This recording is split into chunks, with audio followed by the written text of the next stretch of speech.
Hey Bible readers, I'm Tara Lee Cobble, and I'm your host for the Bible Recap.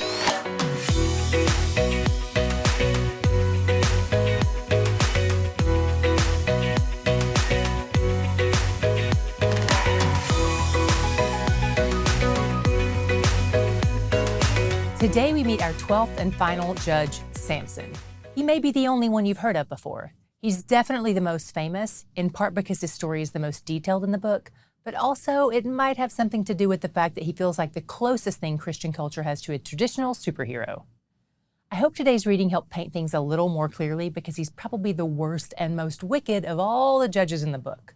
Not only that, but he probably doesn't actually have big muscles like we usually imagine. I'll tell you why tomorrow when we wrap up this story. As for today, the people of Israel have fallen into sin again and are oppressed by the Philistines for 40 years. And according to 10:17, this is all probably happening simultaneous to the stuff we read about yesterday. Yesterday's battle with the Ammonites was happening in the Transjordan, east of the Jordan River. And this stuff with the Philistines is happening along the Mediterranean coastline of Israel, west of the Jordan River. First, we meet a man named Manoah, and the angel of the Lord, who is likely God the Son, shows up to tell Manoah's barren wife that she's going to have a son. He says her son will play a role in helping rescue Israel and that she should raise him to live under the Nazirite vow. You may remember the Nazirite vow from number 6. The rules of the vow include not drinking any alcohol or even eating any part of a grape, not cutting your hair, and not touching anything dead. If you recall, the Nazirite rules were even a more ramped up version of some of the rules for the Levites. Most people took this vow temporarily and voluntarily, but Samson was assigned this role, and his assignment was lifelong. And God even says it doesn't start when he's born, it starts when he's in the womb. So Manoah's wife has to follow the Nazirite vow during her pregnancy, as if giving up coffee isn't hard enough on its own. It seems like Manoah and his wife really believe this prophecy. They're earnest about it. They beg God for instructions and advice from the angel of the Lord, and when they're referencing the prophecy, they say when this happens, not if this happens. They offer a burnt offering to God and worship him, the one who works wonders, as the text calls him. After Samson is born, God the Spirit begins to send him promptings about his calling at some undetermined age. God blesses him, and chapter 13 ends beautifully. In chapter 14, the first decision Samson makes seems to be wicked and foolish. He's demanding to have a certain Philistine woman as his wife. But the text is clear that underneath this demand is a plan Samson is working out and that it was set in motion by God. Samson is a secretive man who operates fairly independently of everyone else, so what his parents don't know is that he's secretly making an inroad to overthrow Israel's oppressors, the Philistines. Another secret he keeps is that he killed a lion with his bare hands with the help of God the Spirit. I used to think he didn't tell anyone because he was just being humble, but there's no evidence of humility elsewhere. My guess is that he kept it a secret because, as a Nazirite, this would have almost certainly been a sin. He wasn't allowed to touch dead bodies. Though to be fair, some people think that rule only applied to dead human bodies.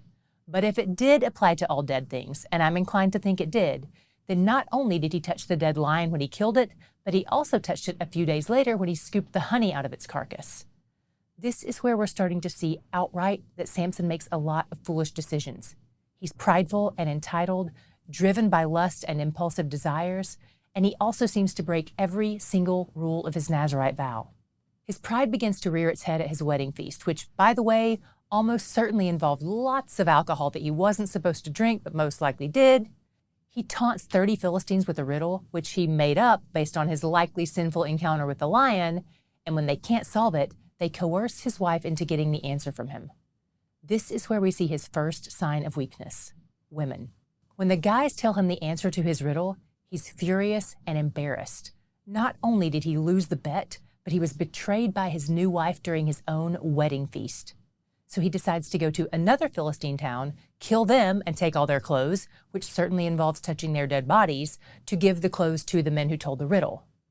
One of the strangest parts of today's text is that God the Spirit equips him for this task. But while he's away slaughtering those other Philistines, his father-in-law gives his brand new bride to his best man. Later, when Samson returns and tries to consummate the marriage, her dad tells him the bad news, but offers him the consolation prize of marrying her sister instead. So Samson does what any of us would do in that situation. He He catches 300 foxes, ties their tails together and lights them on fire, then sends them into a field to burn all the crops. We've all been there, right? No, this is bonkers, but he probably chose this option because it was one way to get back at them while remaining innocent in regard to his Nazirite vow against touching dead things. He was clever, I'll give him that. The Philistines get their revenge on him by burning his wife and his father-in-law to death. So Samson either kills more Philistines or beats them up in retaliation. The text isn't really clear here. This back and forth between Samson and the Philistines continues when they attack the tribe of Judah. Judah decides to capture Samson, their own judge, and turn him over to the Philistines as a bribe. Judah, you're better than that. When they bring Samson to make the exchange with the Philistines, Samson breaks free and kills 1,000 men, presumably all Philistines, but who knows. And he did it with the jawbone of a donkey, which also constitutes touching the dead.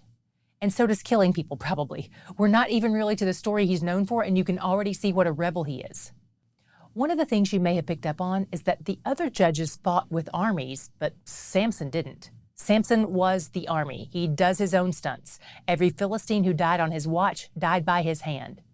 He's not a leader at all, though. He's a solitary vigilante. It's hard not to be impressed by him, and we definitely see God at work initiating and sustaining his calling, but it can be a really challenging text to work through theologically. So what was your God shot? The thing that stood out to me like a flashing neon sign was the way God empowers sinful people with wicked motives to accomplish his righteous plan. He was using Samson's pride and rage to defeat Israel's enemy in a time when they were oppressed. For lack of a better term, Samson was the lesser of two evils. When God's Spirit empowers Samson to do something, he's not endorsing Samson's sin, but sometimes he's using Samson's sinfulness to defeat a greater enemy. I know we talk about this all the time, but sinners are all God's got to work with. None of us deserve to be used by him, and when we are, you can bet something is still going to be off track in us somewhere. Only a sovereign God could bend our sin to serve his purposes, and that is a huge comfort to me, because it's easy for me to feel like my sin or someone else's sin has ruined everything. I'm not big enough to ruin everything. You're not big enough to ruin everything. He's bigger. That sets me so free. I'm so glad we can't ruin his plan, because he's where the joy is. If you want to be encouraged throughout your day, not just when you're reading your Bible or watching these videos, follow us on social media. Every day, we post things from that day's content. We're at the Bible Recap everywhere, or you can find direct links in the description box.